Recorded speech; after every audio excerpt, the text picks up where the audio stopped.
नमस्कार, स्वागत है आप सभी का। मैं हूं आपके साथ अमृता चौरसिया। खबरों को विस्तार से जानेंगे, लेकिन उससे पहले बात कोविड महामारी से बचाव की। कोरोना महामारी के खिलाफ पूरा देश एकजुट होकर लड़ रहा है। आप भी हमारे साथ सुरक्षा और बचाव के एहतियाती उपायों का संकल्प लें। अपना मास्क अच्छी तरह से पहनें, 2 गज की दूरी का पालन करें, सुरक्षित दूरी बनाए रखें, साथ ही अपने हाथों को बार बार धोएं। संसद के दोनों सदनों राज्यसभा और लोकसभा में आज विदेश मंत्री डॉक्टर एस जयशंकर ने भारत की वैक्सीन मैत्री पहल के बारे में बयान दिया। इस दौरान उन्होंने भारत के वैक्सीन मैत्री अभियान को वसुधैव कुटुंबकम की सदियों पुरानी परंपरा और मानवता के कल्याण की सोच पर आधारित बताया। उन्होंने कहा कि इससे दुनिया में भारत एक जिम्मेदार देश के तौर पर प्रतिष्ठा दोबारा उसकी स्थापित हुई है और दुनिया का मेक इन इंडिया पर भरोसा बढ़ा है। विदेश मंत्री डॉक्टर एस जयशंकर ने पहले राज्यसभा और उसके बाद लोकसभा में वैक्सीन मैत्री पहल पर बयान दिया। इस दौरान उन्होंने जानकारी दी कि अब तक भारत ने 72 देशों को भारत में बने कोविड-19 के टीके दिए हैं।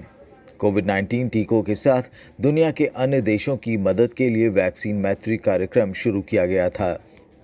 वैक्सीन मैत्री began in the immediate neighborhood, starting with the Maldives, Bhutan, Bangladesh, Nepal, Sri Lanka and Myanmar, as also Mauritius and Seychelles. The extended neighborhood followed thereafter, especially the Gulf. Supplying smaller and more vulnerable nations was then the logic of reaching out to regions from Africa to the CARICOM. There was also contracts that our producers have entered into with other nations, either bilaterally or through the COVAX initiative. To date, we have supplied made in India vaccines to 72 nations across geographies. विदेश मंत्री ने कहा कि vaccine मैत्री कार्यक्रम की व्यापकता से भारत को लेकर दुनिया का भरोसा बढ़ा है।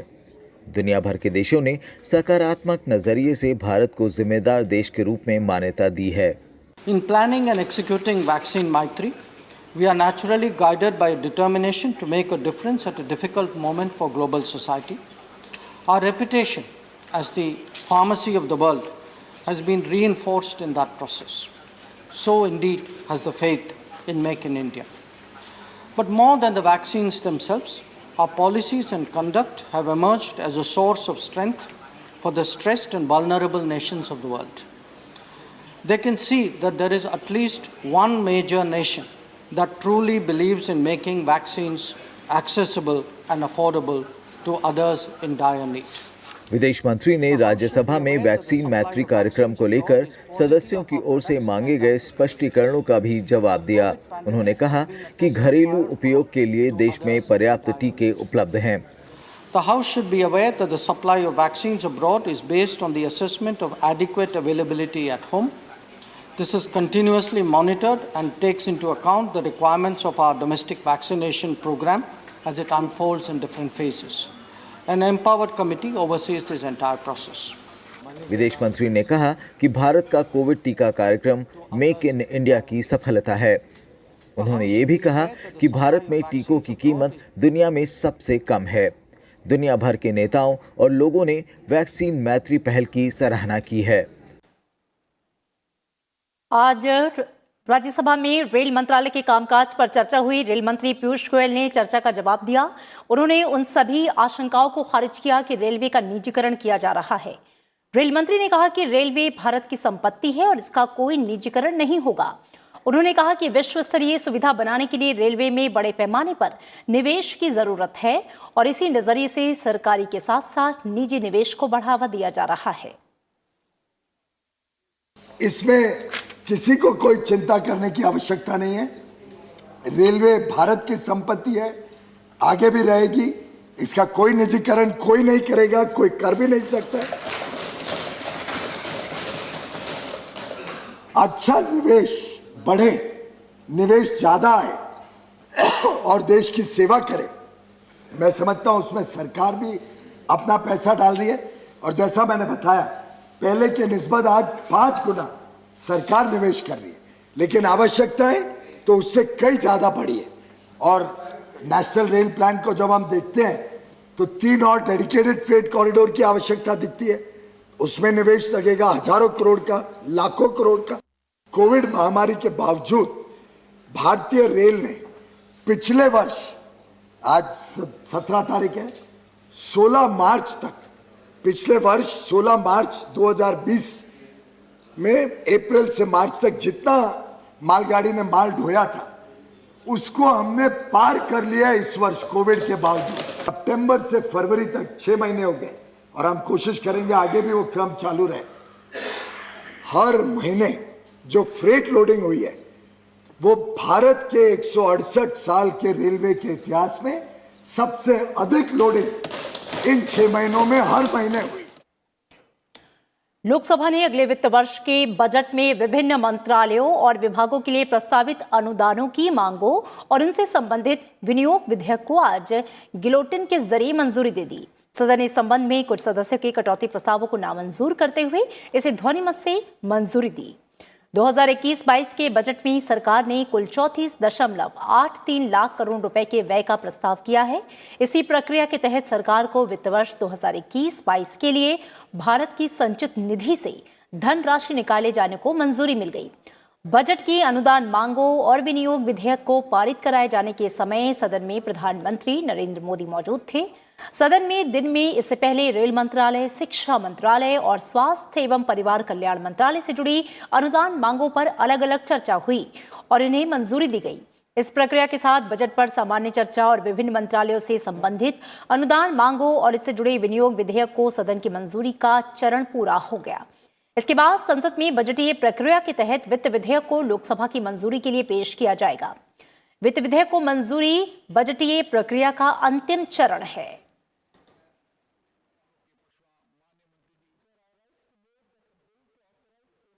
संसद के बजट सत्र के दूसरे चरण में बुजुर्गों की सुरक्षा और उनके भरण पोषण से जुड़े संशोधित बिल को पेश किया जा सकता है और इस बिल में संतान की जिम्मेदारी का दायरा बढ़ा दिया गया है।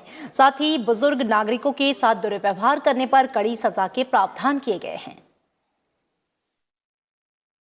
सामाजिक न्याय और अधिकारिता मंत्रालय ने आज राज्यसभा और लोकसभा के सदस्यों को माता पिता और वरिष्ठ नागरिकों के भरण पोषण और कल्याण संशोधन विधेयक 2019 के तमाम पहलुओं के बारे में जानकारी दी। इस मौके पर बीजेपी सांसद अन्नपूर्णा देवी ने बताया कि इस बिल के माध्यम से वरिष्ठ नागरिकों के भरण पोषण के अलावा उनके स्वास्थ्य का भी ख्याल रखा जाएगा। केंद्र सरकार ने दिसंबर 2019 में संसद में इस विधेयक को पेश किया था। इसके बाद इस विधेयक को अस्थायी समिति के पास भेजा गया था। बीजेपी सांसद जगदम्बिका पाल ने बताया कि संशोधित बिल के प्रावधानों के तहत अब वृद्धा आश्रम संचालित करने के लिए लाइसेंस की आवश्यकता होगी। बिल में बुजुर्ग नागरिकों के लिए ट्रिब्यूनल स्थापित करने का प्रावधान किया गया है ताकि भरण पोषण और सहायता के दावों का जल्द निपटारा हो सके। बिल में ऐसे बुजुर्ग जिनकी उम्र 80 साल से अधिक है, उनके दावे का निपटारा 60 दिनों के भीतर करने का भी प्रावधान है। प्रधानमंत्री नरेंद्र मोदी ने आज आपदा प्रतिरोधी बुनियादी ढांचे पर आयोजित अंतर्राष्ट्रीय सम्मेलन को संबोधित किया। इस दौरान उन्होंने कहा कि आपदा का प्रभाव किसी एक हिस्से से पूरे विश्व में बहुत तेजी से फैल सकता है और वैश्विक तंत्रों का लचीलापन सुनिश्चित करने के लिए सहयोग जरूरी है। We saw how human ingenuity can solve even the most difficult problems. We have developed vaccines in a record time. The pandemic has shown us that innovation to address global challenges can come from anywhere. We need to foster a global ecosystem that supports innovation in all parts of the world and its transfer to places that are most in need. प्रधानमंत्री ने कहा कि आपदा से प्रभावी तरीके से निपटने के लिए दुनिया के तमाम हिस्सों में नवाचार को बढ़ावा देने वाले वैश्विक माहौल के विकास का उन्होंने आह्वान किया। उन्होंने कहा कि आपदाओं के प्रति संवेदनशील बुनियादी ढांचे के तहत सतत विकास लक्ष्यों को भी महत्व दिया जाना चाहिए, जिससे कोई भी इसके फायदों से वंचित न रह पाए। The right accounting perspective for a holistic evaluation of the situation.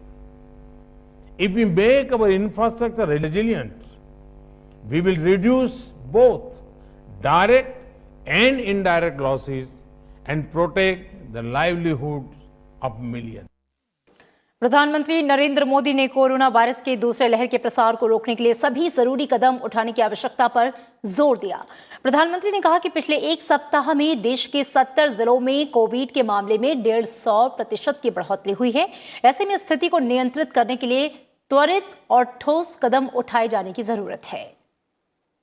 इस दौरान भारत के लोगों ने कोविड-19 पर राज्यों और केंद्र शासित प्रदेशों के मुख्यमंत्रियों के साथ बैठक में प्रधानमंत्री नरेंद्र मोदी ने कोरोना के मौजूदा हालात पर चिंता जताई। उन्होंने कहा कि अगर हम इस महामारी को नहीं रोकते हैं तो एक राष्ट्रीय प्रकोप जैसी स्थिति पैदा हो सकती है। ऐसे में तुरंत ही निर्णायक कदम उठाने की जरूरत है। देश के 70 जिलों में तो पिछले कुछ हफ्तों में यह वृद्धि 150% से भी ज्यादा है, 150% से ज्यादा।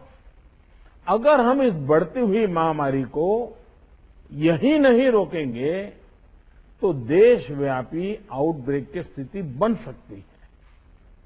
हमें कोरोना की उस उभरती हुई सेकंड पीक को तुरंत रोकना ही होगा और इसके लिए हमें क्विक और डिसाइसिव कदम उठाने होंगे। प्रधानमंत्री ने कहा कि कोरोना की लड़ाई में हम जहां तक पहुंचे हैं उससे नया आत्मविश्वास पैदा हुआ है। इसको लापरवाही में नहीं बदलना चाहिए। उन्होंने कहा कि हमें संक्रमित व्यक्तियों के संपर्क को जल्द से जल्द ट्रैक करना होगा, साथ ही RT-PCR टेस्ट को भी बढ़ाना होगा। अब हमें प्रोएक्टिव होना जरूरी है। हमें जहां जरूरी हो, और ये मैं आग्रहपूर्वक कहता हूं, माइक्रो कंटेनमेंट जोन बनाने का विकल्प भी किसी भी हालत में ढिलास नहीं लानी चाहिए। इस पर बड़े आग्रह से काम करना चाहिए। जिलों में काम कर रही पैंडेमिक जो रिस्पांस टीम्स को कंटेनमेंट और सर्वेलेंस SOPs इसकी रीओरिएंटेशन की आवश्यकता हो, वो भी किया जाना चाहिए। और इसके साथ ही टेस्ट, ट्रैक और ट्रीट, इसको लेकर भी हमें उतनी ही गंभीरता की जरूरत है जैसे कि हम पिछले एक साल से करते आ रहे हैं। प्रधानमंत्री ने कहा कि कोरोना की लड़ाई में वैक्सीन प्रभावी हथियार है। देश में वैक्सीनेशन की गति लगातार बढ़ रही है, लेकिन साथ ही हमें वैक्सीन के बर्बाद होने की समस्या को भी बहुत गंभीरता से लेना होगा। दुनिया के सबसे बड़े टीकाकरण अभियान के तहत अब तक 3,51,00,000 से अधिक लोगों का टीकाकरण किया जा चुका है। स्वास्थ्य मंत्रालय के मुताबिक देश भर में अब तक 1,38,00,000 वरिष्ठ नागरिकों और कोमोर्बिडिटी से ग्रस्त 45 साल से अधिक उम्र के लोगों को टीका लगाया जा चुका है। वहीं 75,07,000 से ज्यादा स्वास्थ्य कर्मियों को पहला और 45,55,000 से ज्यादा स्वास्थ्य कर्मियों को दूसरा डोज दिया जा चुका है, जबकि 76 लाख फ्रंटलाइन वर्कर्स को पहली और 16,48,000 से ज्यादा फ्रंटलाइन वर्कर्स को दूसरी खुराक दी जा चुकी है। नीति आयोग के सदस्य वीके पॉल ने बताया कि प्रधानमंत्री ने उन्हें वैक्सीन की बर्बादी को कम करने के निर्देश दिए हैं। वैक्सीनेशन प्रोग्राम में और तेज गति लाई जाए और वैक्सीनेशन सेंटर्स बढ़ाए जाएं, लेकिन बहुत दुख के साथ उन्होंने जो वैक्सीन की जो वेस्टेज हो रही है उसके अपने ऊपर चिंता और फिक्र जताया है और उन्होंने कहा है कि वैक्सीन की वेस्टेज नहीं होनी चाहिए। देश के 5 राज्यों महाराष्ट्र, पंजाब, कर्नाटक, गुजरात और तमिलनाडु में दैनिक सक्रिय मामलों में वृद्धि जारी है। मंगलवार को नए मामलों में से 71.1% मामले इन्हीं राज्यों में दर्ज किए गए। हालांकि सक्रिय मामलों में 83.9% मामले महाराष्ट्र, पंजाब, कर्नाटक, गुजरात, तमिलनाडु और केरल से हैं। फिलहाल देश में कुल सक्रिय मामले 2.34 लाख हैं, जो कि कुल मामलों का 2.05% है। स्वास्थ्य मंत्रालय के मुताबिक देश के 70 जिलों में सक्रिय मामलों में वृद्धि के बाद सरकार ने इन जिलों में वैक्सीनेशन की प्रक्रिया में तेजी लाने का निर्देश दिया है। और अब बात विधानसभा चुनाव से जुड़ी खबरों की।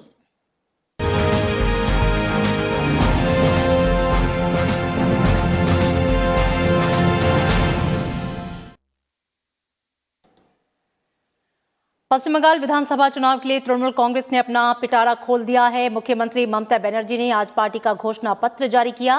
तृणमूल कांग्रेस ने पश्चिम बंगाल में रहने वाले लोगों के घर घर राशन पहुंचाने का वादा किया। साथ ही राज्य में 5 लाख लोगों को नौकरी देने की बात कही गई। राज्य में सामान्य श्रेणी के लिए 6,000 रुपए और पिछड़े समुदाय के लिए 12,000 रुपए की न्यूनतम वार्षिक आय सुनिश्चित करने की बात भी कही गई। घोषणा पत्र में पश्चिम बंगाल में 10 लाख MSME इकाइयां स्थापित करने का वादा शामिल है। इसके अलावा तृणमूल कांग्रेस ने किसानों के लिए वार्षिक वित्तीय सहायता 6,000 रुपए से बढ़ाकर 10,000 रुपए करने, उच्चतर शिक्षा प्राप्त कर रहे छात्रों को 4% ब्याज पर 10 लाख रुपए की खर्च सीमा वाला क्रेडिट कार्ड उपलब्ध कराने का वादा किया। घोषणा पत्र में तृणमूल कांग्रेस ने कल्याणकारी योजनाओं का वादा करते हुए 1,000 रुपए विधवा पेंशन देने का वादा भी किया।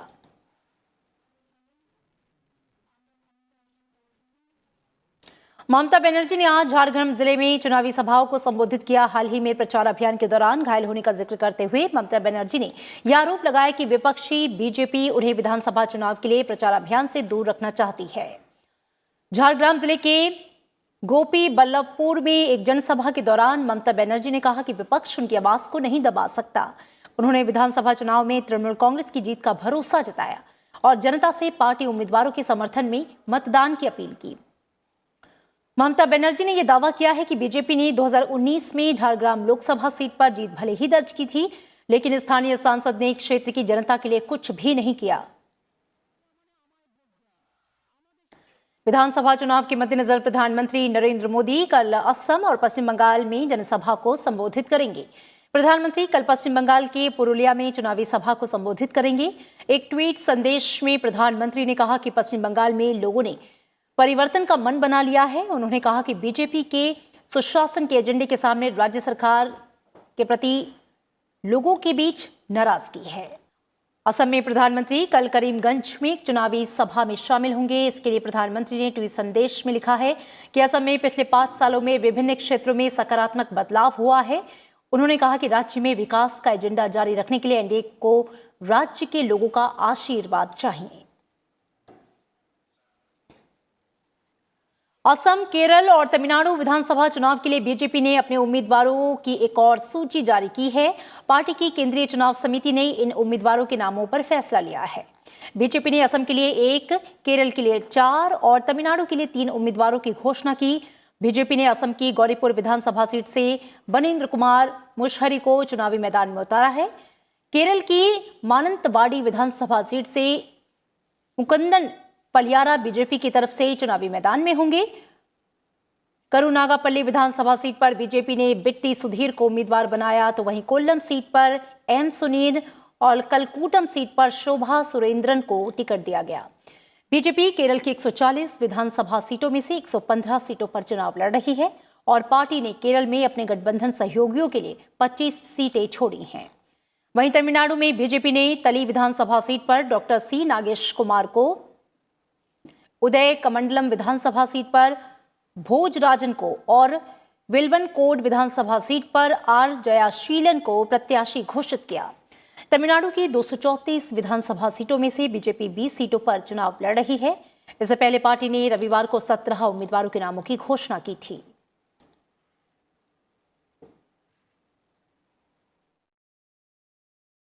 और पश्चिम बंगाल विधानसभा चुनाव के लिए कांग्रेस ने उम्मीदवारों के लिए एक और लिस्ट जारी की है। आज 2 उम्मीदवारों के नामों का ऐलान किया गया है। पश्चिम बंगाल की कालचीनी विधानसभा सीट के लिए कांग्रेस ने अवजित नार्जिनरे को और फाल्टा विधानसभा सीट के लिए अब्दुल रज्जाक को चुनाव मैदान में उतारा है।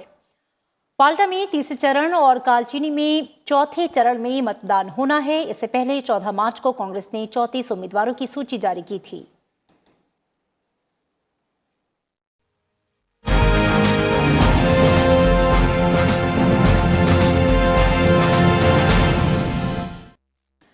लोकसभा सांसद राम स्वरूप शर्मा का आज निधन हो गया। राष्ट्रपति, उपराष्ट्रपति और प्रधानमंत्री ने राम स्वरूप शर्मा के निधन पर शोक जताया। ट्वीट संदेश में राष्ट्रपति रामनाथ कोविंद ने लिखा कि एक साधारण परिवार में जन्मे राम स्वरूप शर्मा का व्यक्तित्व बहुत सरल था और वे क्षेत्र के विकास के लिए सदैव समर्पित रहते थे। राष्ट्रपति एम वेंकैया नायडू ने भी राम स्वरूप शर्मा के निधन पर शोक जताया। ट्वीट संदेश में उपराष्ट्रपति ने लिखा कि राम स्वरूप शर्मा एक लोकप्रिय नेता थे और समाज के प्रति सेवा के लिए उन्हें हमेशा याद किया जाएगा। प्रधानमंत्री ने एक ट्वीट संदेश में कहा कि राम स्वरूप शर्मा एक समर्पित नेता थे जो हमेशा लोगों की समस्याओं को हल करने के लिए प्रतिबद्ध थे। प्रधानमंत्री ने कहा कि राम स्वरूप शर्मा ने समाज की भलाई के लिए अथक परिश्रम किया। लोकसभा में आज राम स्वरूप शर्मा को श्रद्धांजलि दी गई और इसके बाद सदन की बैठक दोपहर 1 बजे के लिए स्थगित कर दी गई। मौजूदा लोकसभा में राम स्वरूप शर्मा विदेश मामले संबंधी स्थायी समिति के सदस्य थे। हिमाचल प्रदेश के मंडी से बीजेपी के सांसद राम स्वरूप शर्मा का शव आज उनके नई दिल्ली स्थित आधिकारिक आवास पर छत के पंखे से लटका मिला था। दिल्ली पुलिस के मुताबिक मामले की जांच जारी है और मौत का सही कारण पोस्टमार्टम के बाद ही पता चल पाएगा। राम स्वरूप शर्मा 2014 और 2019 में मंडी संसदीय क्षेत्र से 16वीं और 17वीं लोकसभा के लिए चुने गए।